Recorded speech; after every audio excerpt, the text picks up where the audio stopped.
Ladies and gentlemen, welcome to Battle City number 10! We kick things off on this massive 4-match card with a Raigeki Championship quarterfinal matchup, 4 of which you will see here tonight. Introducing first.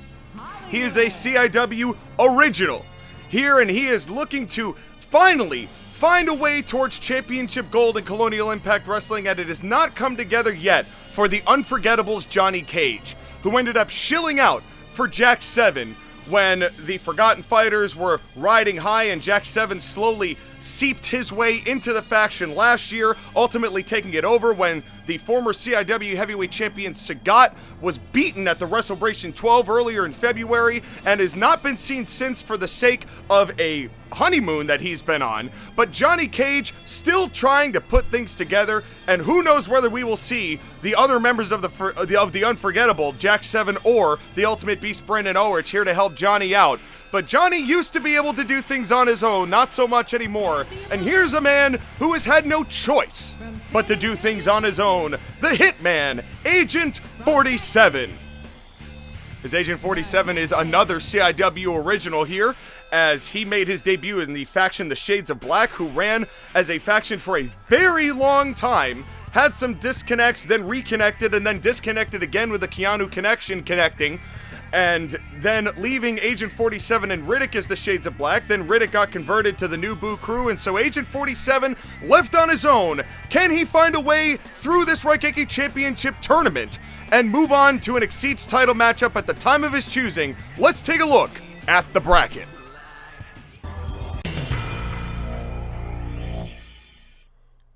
Raigeki Championship. Round 1. And these two certainly no strangers. I've had a couple of iterations before, most of the time in multi-man matches. As a matter of fact, the last time we saw Agent 47 was a loss against Majin Riddick. But he was supposed to be in an Exceeds Battle Royal that took place to determine a number 1 contender back at 4 Massacre back on Saturday Night Hype back in the spring, that Majin Riddick ultimately assaulted him in the back. Well, there was another match going on from a company that I ultimately regret giving airtime. And now a nice right hand from Johnny Cage.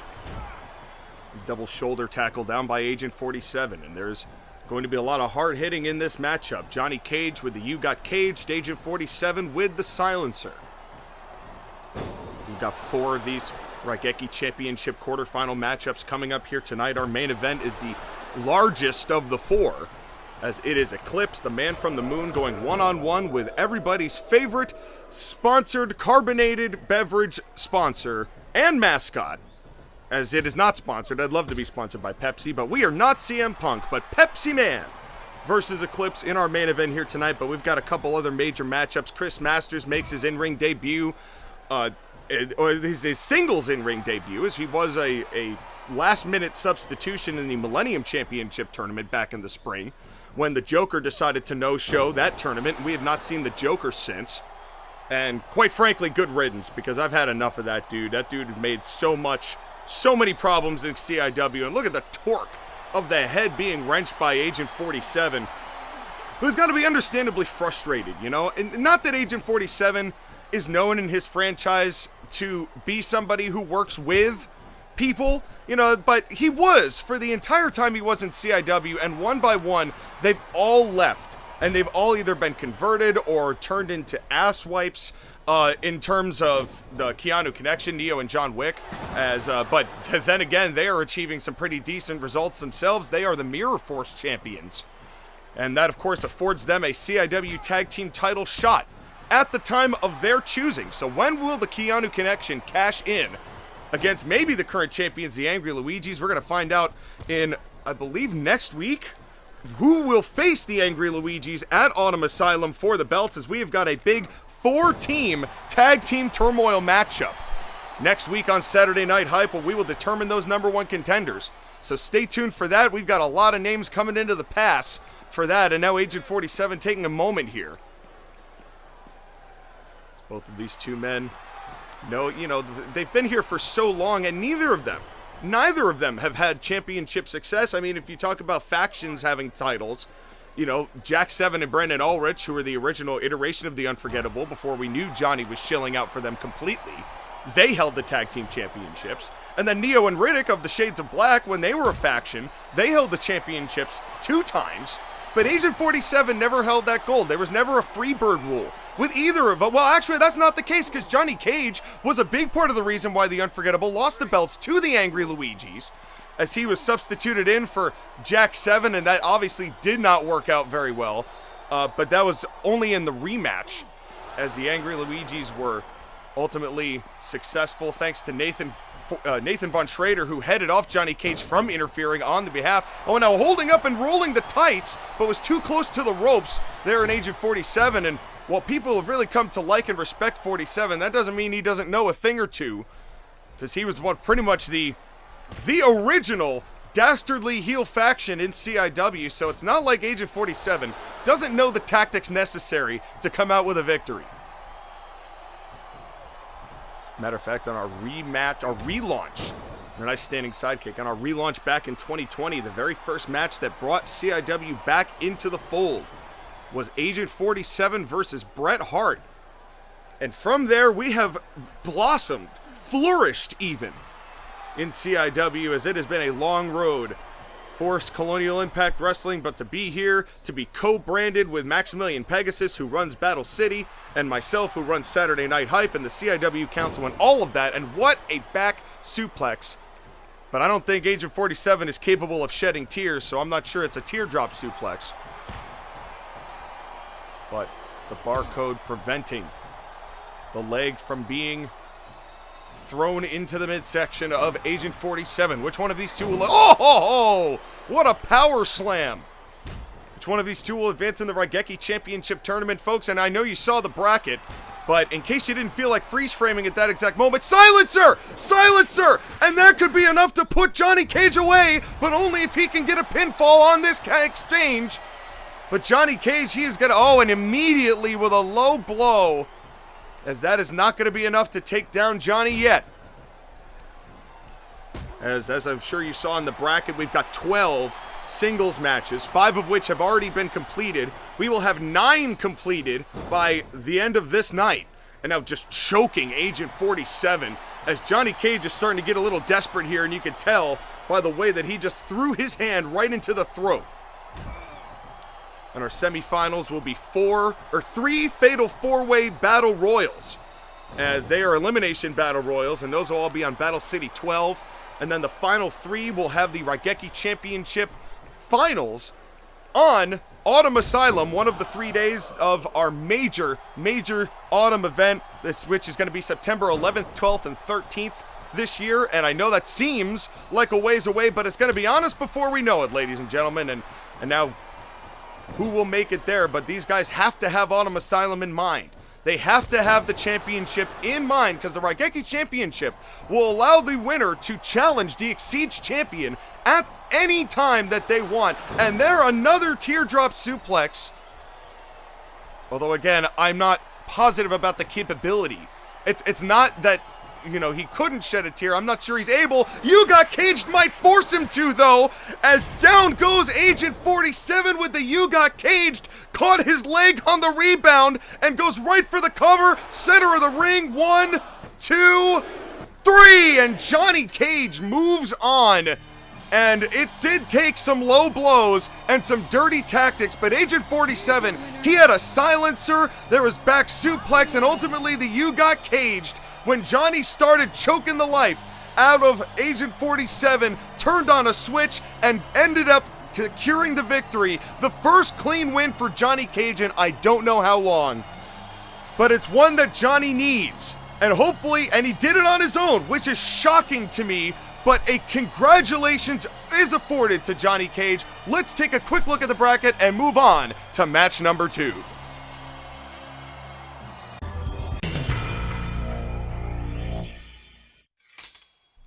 Our next matchup is another singles match, Raigeki Championship Quarterfinal. Introducing first, he is a man who is also known as something of a tertiary member of his faction, as it is the Green SPD Ranger, Bridge. As the Red Ranger and the Blue Ranger, the SPD Rangers have been the two designated tag team members of their faction, and they have been making some significant headway in the tag division, I must admit. Ever since the Red Ranger made his debut last year, the SPD Rangers have actually become somewhat competent. And somewhat competent is a gigantic step up from where they were before, but Bridge is trying to strike it out on his own, and this is a big way to do it if he can beat the masterpiece, Chris Masters, and derail the debut of the man who arguably has the best physique in Colonial Impact Wrestling except for me. And Abizzle does not like this man because Chris Masters has a regiment on his own, and he does all of that on his own, and he's about to shout, "It's clobbering time!" And no, turns out that Chris Masters and the Cookie Monster actually had a giant Twitter beef back in the day, and so Chris Masters here, you know, obviously a major carer of nutrition and his athleticism. And because Abizzle, the Director of Talent Raiser, the CIW Counselor of Talent Relations, has been trying to put his own program in play, and Chris Masters just shows up looking like this already, Abizzle's not happy about it, but Chris Masters could not care less. Because there's only one thing that's on Chris Masters' mind, and that is championship gold in CIW, as Chris Masters has come a long way in a long time. And he's been almost everywhere.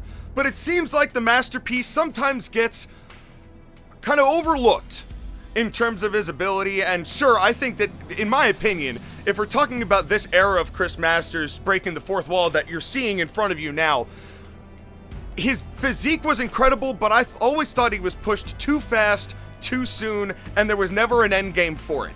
And they never really wanted to commit to pushing Chris Masters. So if they had waited, or just let that develop for a couple of years, or even maybe put him on the, like, when they decided that ECW was gonna be a developmental brand, put him there, he would have been something else. But right now, he's looking for Raigeki Championship Tournament success.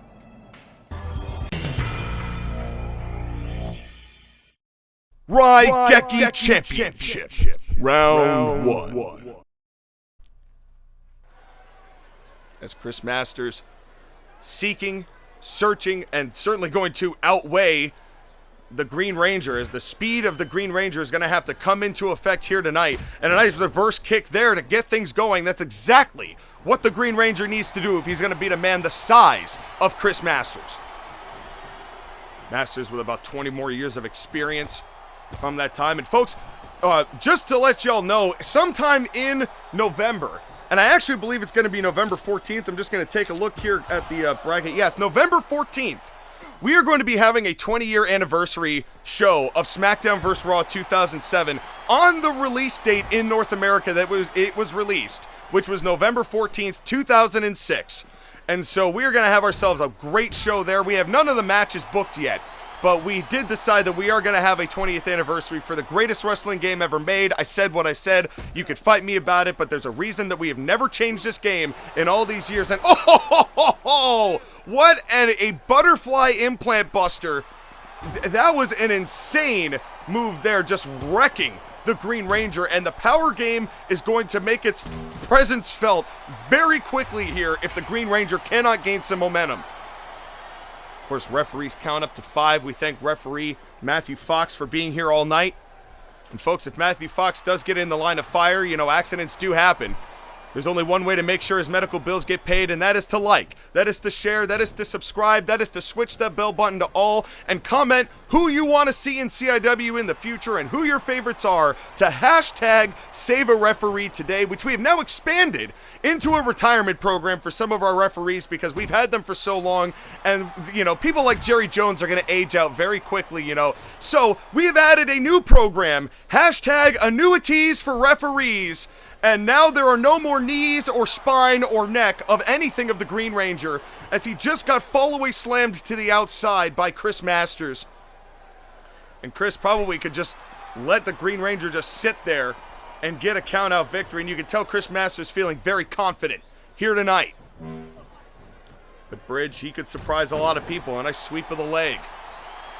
As Bridge He's known for I mean, he's got a certain level of athletic ability, to be sure. He's just never really been able to make it work against anybody. And, you know, and it's not that he's got spirit. He's got, but he might have spirit, but he may not have he may not have a spine, and he may not have much time. Oh no, and now too close to the ropes, and come on, Chris, let go. It's the master lock, and he waited until the referee's count got up to 4. If he had let it up to 5, he would have been disqualified. But how much damage did that do to Bridge? As Bridge has got the bridge breaker spear, but I'm not sure he's even going to be able to hit it now with all of that damage in the master lock. And we have not seen anyone escape the master lock or reverse it just yet in CIW. We did see somebody not get pinned by it, but that was also a hectic fatal 4-way matchup in the Millennium Championship tournament. But we've got a lot more coming up on Battle City. Of course, in 2 weeks, Battle City 11, the final 3 matches of the Raigeki Championship tournament. And now, what is Masters looking for here? Now, just clubbing the head, and now has just been overwhelming the Green Ranger. But Green Ranger with a drop kick there, trying to get a little momentum going, but he cannot turn his back on Chris Masters. Oh, what a power slam. And that was very foolhardy on the Green Ranger's part. And oh no, and now a master lock, this one in the center of the ring, and this could be enough to end. And Green Ranger, I appreciate your ability, but you may have to live to fight another day. And it didn't tap out, though. To his credit, did not tap out. And Masters has got to be kind of surprised at that. How he didn't, oh no, wait a second, yeah. Well, he may not have been satisfied, because another master lock, the deadly full Nelson, as the Green Ranger just getting tossed around and finally has no choice but to tap to the master lock. But he took a lot of punishment. The implant buster, the backbreakers, the fall-away slam, 3 master locks as Chris Masters dominates the Green Ranger and advances in the Raigeki Championship tournament. And what does this mean for the Masterpiece? As he has certainly gotten off on CIW on the right foot here, but will he be able to make it to the finals? We'll find out in about a month's time. But let's take a look at the bracket, see where Chris Masters fits into the puzzle, and move on to match 3.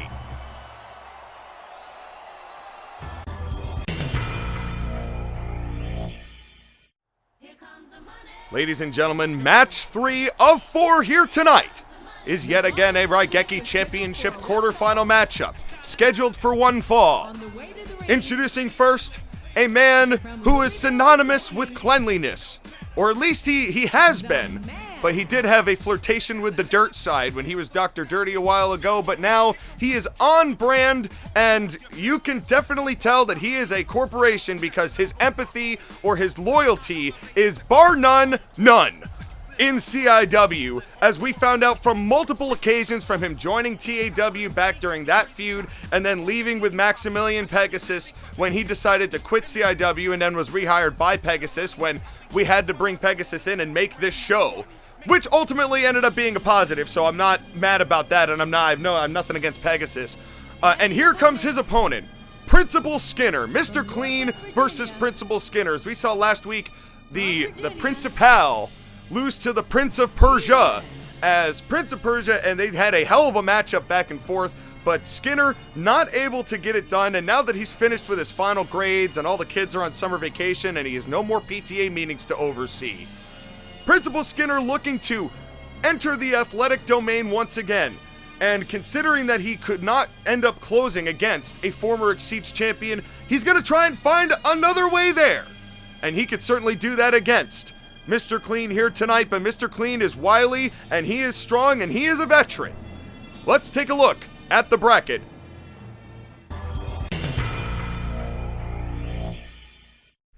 Raigeki Championship. Round 1. These two men, what a weird pairing. To see Mr. Clean going up against the Simpsons school Principal Skinner here tonight. Skinner with the Skinnerplex, and Mr. Clean with the Magic Eraser. And Mr. Clean, I mean, I know that he's, I mean, just for, oh, wait a second, starting off early with a superplex! And Principal Skinner is not fucking around here tonight, clearly. And now a Springfield crab right out of the gate. And I'm not even sure that Mr. Clean was prepared for Skinner to come out this hot. Mr. Clean, a former CIW Tag Team Champion when he was Dr. Dirty, part of Dirty Wah, which was a faction that was made underneath the Satan Soldiers faction back in 2022 and 2021. And now what is Skinner's? Dear God, Principal Skinner, oh my God! A Razor's Edge buckle bomb as Principal Skinner is trying to unalive Mr. Clean here tonight, leaving a few skid marks and definitely some internal bleeding. At least that is the end game here, as Principal Skinner is all over Mr. Clean. And Mr. Clean, one of the very few people to ever beat the CIW Heavyweight Champion Majin Buu. Just to put that in perspective, folks. And you have to imagine that Mr. Clean would love a world's title shot now that Majin Buu is world's champion. And now wrenching the leg and capitalizing on Matthew Fox's count is Principal Skinner, as he has just been non-stop offense. And now a big back suplex again. I'm not even sure that Mr. Clean's been able to get his hands up to start this matchup. Mr. Clean might need a moment here to maybe take a powder and just reevaluate this situation. Collar and elbow tie up into a wrist lock. And Principal Skinner or Mr. Clean trying to slow this down. And I don't blame him. Headlock takeovers, wrist locks, trying to bring it back to a wrestling standpoint. The back of his neck has got to be killing him after that superplex and that buckle bomb. But thankfully, Mr. Clean a little more resilient than 50-year-old Sting. Oh, wait a second, Skinnerplex! Center of the ring already! Skinnerplex trying, or Principal Skinner trying to end it early. And Skinner, he's got to go for the cover here, as boy, he could have this match won, but he's just looking at his prey. And I'm not sure that's the right move here. And Principal Skinner, I mean, he's not the youngest guy in the world. He's, a little north of 60 years of age, as I'm sure Mr. Clean is too. We got a little bit of a Vern Gagne AWA thing going on, but these old people are better athletes than most of the rest of them. So, we take that into perspective. Plus, none of these guys get the opportunities that a lot of the mainstream wrestlers do. As Mr. Clean, I mentioned he has no loyalty, and he should have had some loyalty, considering that CIW, and namely myself, were one of the very few people that even gave him the light of day in the early days of EFED Wrestling, at least the early days of CIW when the Mag Nation was running high. They didn't want dick all of shit to do with Mr. Clean. I did. And instead he chose to just be selling us merch and, just there's no soul in that white body. Wiped clean. They're just completely sterile is Mr. Clean, and, it is what it is. But I'm not bitter about it. I'm...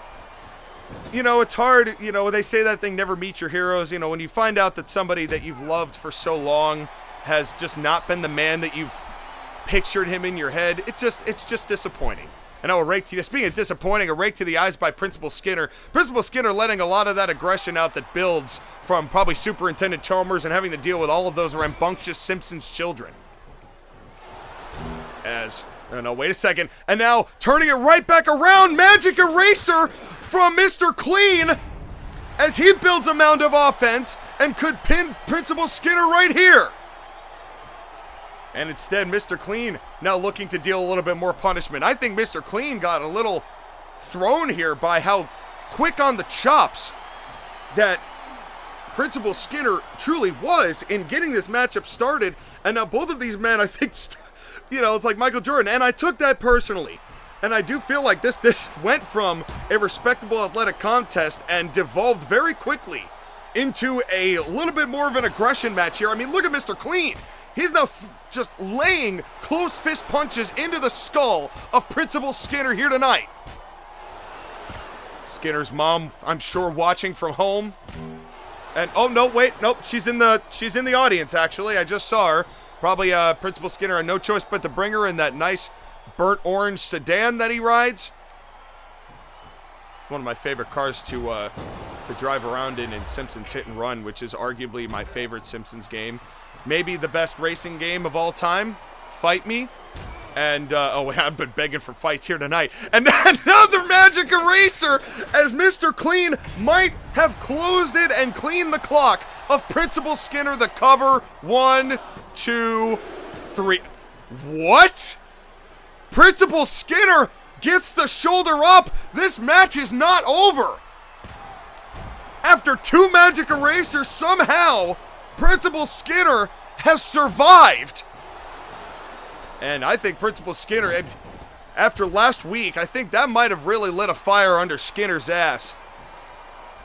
As Mr. Clean is frustrated, just vaulted Principal Skinner over the top rope.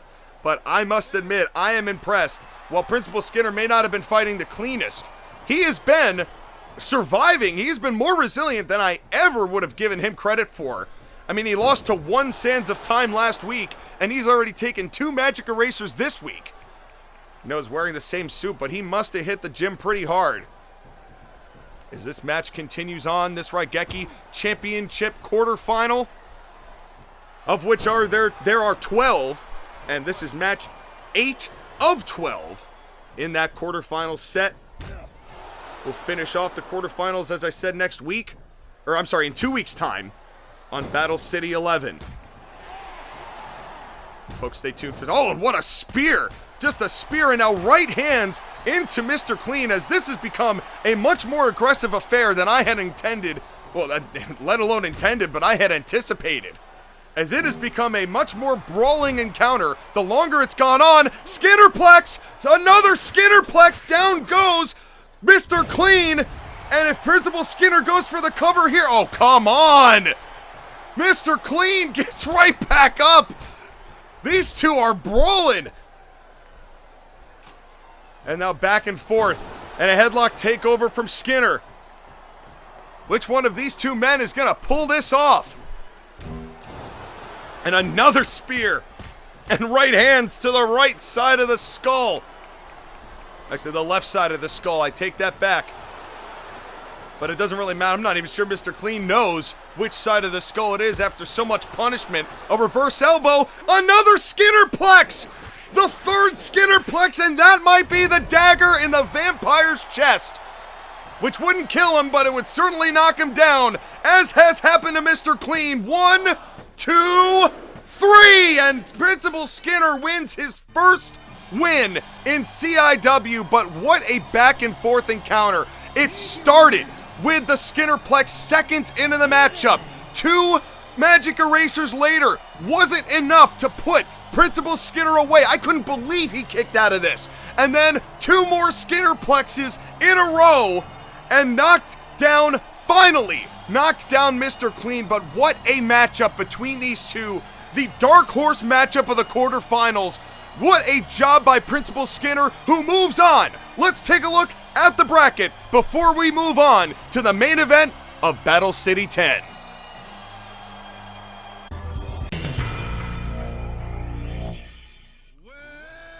Ladies and gentlemen, it is now time for our main event! And it is a quarterfinal matchup in the Raigeki Championship Tournament, scheduled for one fall. Introducing first, a former TAWTF champion, and a man who has gone through many iterations here in CIW, including being Pepsi Zero, where he lost all of his calories, and got rehabilitated by a man who has already advanced in this tournament, Captain Planet, Pepsiman. As ever since he lost that TAWTF championship, Pepsiman has had very little success on the championship front in CIW, has been looking to make something happen here in CIW, but regrettably, every time a major matchup has come into play, it has just not come together. But will it tonight? Oh, wait a minute. As most of these matchups have been one-on-one affairs without accompaniment, the rule for these tournaments is that you fight on your own, but it seems like Eclipse, the man from the moon, is going to break that rule because his brother, Interview Guy, apparently is coming down to the ring with him. And I'm not sure that that's allowed. Maximilian Pegasus was pretty strict on the rules when he was mentioning it to all of these tournaments. The Millennium Championship Tournament, the people who've interfered have gotten significant penalties for interference in CIW. So we're breaking new ground here, and Maximilian Pegasus is screaming in my earpiece right now about what's going to happen here, and I don't know, I'm sure he's probably talking to Matthew Fox, the referee, as we speak. But folks, Eclipse versus Pepsiman, it's a Haas fight, it's your main event. Let's take a look at the bracket before we get things started.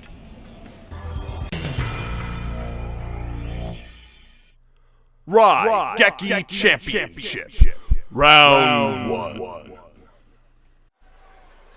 And these two, and man, this makes me uneasy. I'm sure it makes Pepsiman uneasy. We've never had an imbalanced odds here in a matchup against, and now here we go. And now immediately, referee Matthew Fox and interview guy are getting right into it. And I don't know what Pegasus said to Matthew Fox, but interview guy is being just chewed out by the official here, as there is being a lot discussed between interview guy and Matthew Fox as this match has gotten started, as there's just been nonstop talking. And now wait a minute, did Matthew Fox just eject interview guy? I'm just getting word that interview guy, who used some moon magic to just disappear, interview guy has been ejected from ringside, and so we are getting a one-on-one match after all, and Eclipse is like, where is my brother? Bro, where is my brother? Oh man, and I don't think Eclipse anticipated this, as he looks visibly shaken, as now Eclipse has to face Pepsiman alone here in our main event. And good on Matthew Fox and good on Maximilian Pegasus, the counselor of Battle City, for putting their foot down and making sure that interview guy was not going to be a factor in this matchup. I am very proud of you. Oh, a buckle bomb onto Eclipse, and I have to imagine that buckle bomb was hit with much more significant force. No disrespect to Principal Skinner, but just by the sheer size of Pepsiman and the weight of Eclipse rocketing into it, that turnbuckle that had to be a significant impact. But now Eclipse, oh god, and now just bodies Pepsiman. But Eclipse, you can tell he is definitely a little perturbed here, as his home card, his backup plan, was immediately taken out from underneath him. And now he's going to have to do this on his own. And oh, wait a second here. And now looking for a gigantic delayed fall-away slam. And boy, if you want to talk about impact, that could have done it there. Cover 1, 2, 3, only 2. As Pepsiman and Eclipse would both love nothing more than to be in the Raigeki Championship Finals and win it to become an Exceeds champion. Eclipse, the last time Eclipse won gold, it was the Gut Check Heavyweight Championship, which was back in the early days of the relaunch, back when we consolidated our developmental brand and our main roster, because our roster just couldn't hold that many people. It was just, at the time we needed less. And now look where we are, where we've got so much more. And we could not have done it without each and every one of you being here along for the ride, being the underground E-Federation sensation that we are here today, the hidden gem of the E-Federation world. And we're happy that each and every one of you here are along with us, as Eclipse just trying everything he can, coming off every rope possible to land a big body onto Pepsiman. But Pepsiman, unlike a lot of other people, is taking those in stride and a chop block. This Haas fight is going to take a lot more than strength. It's going to take strategy.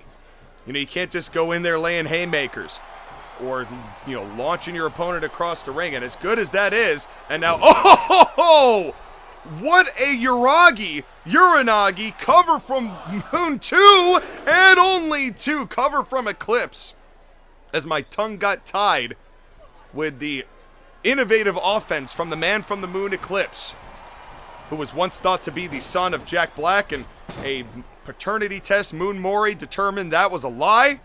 And we're actually not sure who the father of Eclipse is, but he and interview guy were both our brothers, and that was something we learned on that Moon Mori episode that we all got free tickets for, which was quite fun. And I don't know whether the footage will ever make it here on Earth. You know, they've got a very weird closed circuit deal with the moon. You know, with lunar television, it's a whole different set of, you know, things, and the currency is different. And Pepsiman went to charge in and instead got a turnbuckle to the shoulder because Eclipse just saw it coming and now just laying in rights into the skull of Pepsiman. Which one of these two will be the final entrant of 4 here tonight into the Raigeki Championship semifinals? Just a reminder, folks, that the winner of the Raigeki Championship gets an Exceeds Championship match at the time of their choosing. The current champion, Majin King. As we saw Majin King try to help Majin Shiva last week against Bully Maguire in a scouting match for Majin Buu, another fallaway slam. And Bully Maguire somehow survived 2 Devil Okas and hit a small package and caught Majin Shiva just unaware for a split 3 seconds. You have to imagine the new Buu crew is not happy about losing 2 matches in a row. And vengeance, I'm sure, will be exacted on that front. And Lord knows when and where. And now another body from Eclipse, who is just trying to overwhelm. Hey. And Eclipse almost caught Matthew Fox there, and I'm glad he missed. And oh, what a German. And I would have been shocked. Well, no, I wouldn't have been shocked if Eclipse actually bodied Matthew Fox. A, it wouldn't be the first time he's hit a referee with that move. And number 2, I'm sure he's not too happy that Matthew Fox immediately ejected his brother interview guy from the matchup. I mean, right, folks, if you're just joining us here, right as the match started, interview guy, the brother of Eclipse, came down to the ring, and immediately Matthew Fox ejected him from ringside to make sure that this remained a one-on-one affair. And what's going to happen here? Oh no, and now an elbow to the knee. And I don't think that Eclipse was prepared for that. And a thumb to the eye, as now, speaking of being caught unaware, Pepsiman trying to get, oh no, and a low blow. Pepsiman was trying to just gain some momentum any way he can, just gain some breathing room, and immediately Eclipse shut that down. And folks, speaking of matchups, speaking of big matches in regard of the scouting of the CIW champion New Buu crew against the people he deems threats, we're getting another one of those matchups next week. This was just signed. A huge matchup between Majin Wario, sent by Majin Buu to deal with the threats that he considers to his title, going one-on-one with King Leonidas. A gigantic confrontation in our main event next week on August 1st. You are not going to want to miss that. What a drop kick. As Eclipse's, his moon babies must be hurting after that testicular torture message sent by Pepsiman, who is just trying anything to get some clearance here and some leverage. But every time that Pepsiman tries, Eclipse is right there to shut it down. And boy, and Pepsiman, you can tell he is feeling the effects of this matchup. As I'm not sure Eclipse would have turned it on as hard if interview guy didn't get ejected by Matthew Fox to start this match. Oh, now come on, this is a little much, don't you think? And now choking the life out of Eclipse with that monitor cable, as Eclipse has just gone unhinged here. I know that he is a dark man, but boy, you could tell in his non-eyes that he is red with fury on the inside at least. And oh, wait a second, wait. No. Lunar Eclipse through the table! And did you notice that Eclipse just torqued his body ever so slightly to not go through the table with Pepsiman? And oh, now I see the game here. Trying to get a count-out victory, but oh, Pepsiman. Somehow Pepsiman is still around. He is still in this thing, limping to the ring, and a DDT. No sooner does he get there. Oh, now top rope Eclipse. Top rope Eclipse. I could not tell you what he was trying because I could not see it. All I saw was his chest tattoo flying in the air. And even from ringside, I could not tell you what that was. And now a leg drop to the arm by Pepsiman. And that's smart. Eliminate the arms and the legs, appendages, to stop that Lunar Eclipse. And oh, there you go. Another chop block. Smart from Pepsiman, who's got that Pepsi plunge that has put away men like Wario in the past. And oh, and a right hand. As Pepsiman needs to start hitting a little bit more offense here, and he's starting to get a few strikes, but another thumb to the eye, and the momentum returns to Eclipse with a German suplex. As, man, I've you want to talk about making the best of an unfortunate situation if you're Eclipse, as Eclipse has just overwhelmed has been the word Pepsiman here in this matchup. Oh no, what are you gonna do here? What are you going to do? Oh, what a power bomb! A jackknife power bomb by Eclipse, as I could smell the end nearing for Pepsiman unless he can finally find a way to rally and slow Eclipse down, which he has not been able to do all matchup. Here in your main event of Battle City 10. Both of these guys just trying everything they've got. And now Pepsiman trying to gain a little more momentum. Hitting a big right hand, sending Eclipse into the corner. These two big boys wanting to get into this matchup. Into the semifinals. But who will succeed? And oh, what a spear! A big time spear into the corner. And oh, and a right hand countered by Eclipse, but Eclipse is not looking good. Oh, and pulling one out of nowhere, a lunar Eclipse! But it was the last ounce of strength that Eclipse had to get Pepsiman up and over. Recovers just ever so slightly, just enough to hit the cover. 1, 2, 3, and Eclipse moves on in spite of interview guy being banned from the building and banned from ringside to start this match. This heavy hitting Haas fight ultimately ended with Eclipse hitting a lunar Eclipse on the table, throwing Pepsiman around, and when Pepsiman started to gain some momentum, pulling one out with the last ounce of strength Eclipse had. And it looks like interview guy has come down to celebrate with Eclipse after all. Thank you for coming to Battle City 10. We are going to take one quick look at the Raigeki bracket. We finished the quarterfinals on next Battle City, but we will see you next week for Saturday Night Hype. Take care, everybody.